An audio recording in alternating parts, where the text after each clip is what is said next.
وطبعا دي وصفة ذكرت في كتاب العلاج بالأعشاب لعبد الملك بن حبيب، وذكرها أيضا ابن سينا، وهي عبارة عن بيضة وحرمل. هنمسك بيضة مسلوقة أو بيضة مشوية، وبعد كده نكسرها، وبعد كده نقوم بتقشير البيضة زي ما احنا شايفين الآن اهوت.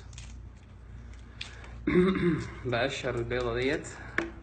وطبعا هي مفيدة جدا للناس اللي هي بيدخنوا كتير، ومفيدة للأطفال اللي هم عندهم كحة شديدة قوي.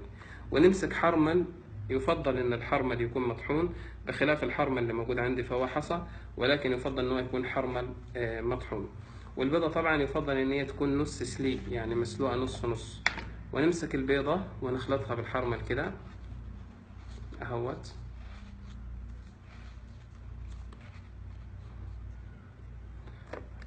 وهذه ايه البيضة، تمام.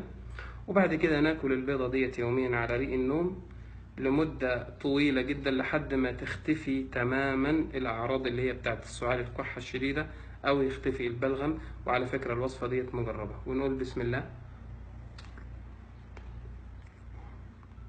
المهم انك انت تكرر لحد ما ينتهي من عندك السعال والكحة الشديدة. ثانيا هي مفيدة جدا للناس المدخنين.